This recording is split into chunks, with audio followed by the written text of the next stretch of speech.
Hey there! Welcome back to the channel, everybody. I hope you're well. My name's Johnny Lee. Another Helix video for you today. So basically what's been happening with these patches that I am doing today is I went back over my old library and was kind of looking through stuff that I'd previously made and thought, that still sounds good. And then there was ones that I thought could probably be like improved. And it's a really good way, I think, of seeing how far your ears have developed and your taste has developed. And, you know, it's a good thing to do if you go back on old patches and kind of revisit them. And sometimes you will find stuff and you'll go, did I actually make this big pile of shit? And I did that a couple of times. So you can see just on the list, there's a couple of Pink Floyd ones that I've done. There's one there called Clean Willy. We'll do that in a day or so. I was a clean tone using an acoustic patch, an acoustic sim, which I've kind of changed. And there's a satchel one there as well, which I did because a band that I was in briefly was doing lots of Steel Panther stuff. So yes, today is all about the Badonk. It's a quick video. It's one of these 2 amp patches that I've been using repeatedly over the years for like cover bands and wedding bands and stuff like that. And there's actually 2 amps in this. Now the Badonk does actually clean up really well if you want like nice crystal clean tones. But because I was using this 2 amp kind of patch, I thought I'd just kind of run 2 amps because I can. There's no rules. I don't have to do what you say. So on the top, it's very simple. I'm just using the US Princess amp. Before that, there's a bias trem, and there's a kinky boost before that amp, weirdly. And that is because it's just a taste thing. It just kind of picks the amp up a little bit. And the cabs are both, it's feeding into the 4x12 greenback. So it's complex, but it's not complex, if you know what I mean. So let's take a listen to our rhythmic-y clean patch.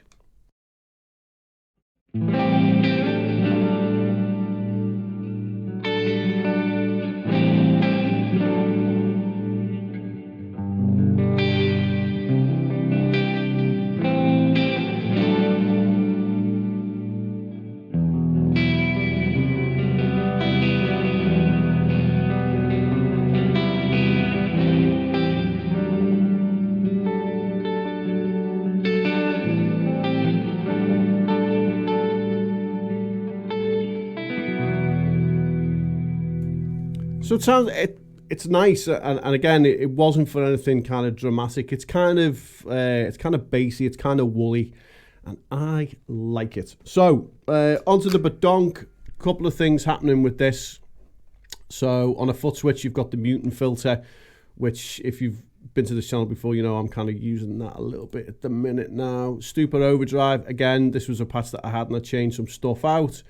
In between the amp and cab, I have got the kinky boost. Got a ping pong, which just runs at the same time all of the time. I've kind of cut back using the dual delay as much now. And I basically run that at 400 milliseconds with the feedback off. And it just gives us that, which is really nice. There is a glitz reverb there. And there is a retro reel just to kind of tidy up some of the shite. The searchlight comes on with the Princess amp and not with the Badonk, and then the tile at the end just to kind of do the usual kind of Johnny thing. So this is the rhythm patch. The stupid overdrive is off and the mutant filter is off, but I will give you a before and after if you like. So if you watch the screen for when the overdrive comes on, you'll be able to see, and you'll be able to hear when the mutant filter comes on as well. So here we go. Hold tight now.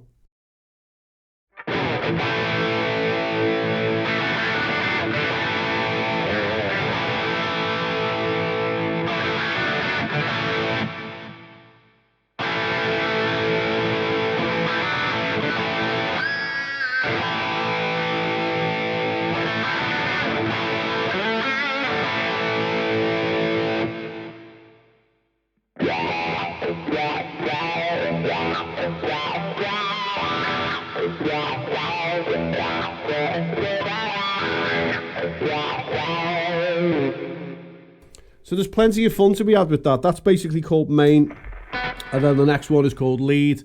What happens then is that the drive kind of jumps up to about halfway on the Badonk, because it's a really powerful amp. I have lowered the sag, up the depth a little bit, up the bass a tiny bit because there wasn't a lot of bass on this either. Push the channel volume. The overdrive comes on. The ping pong comes on as well. And that is, yeah, that's pretty much it. Oh, and then we hit the glitz, and yeah, okay. So that then gives us this.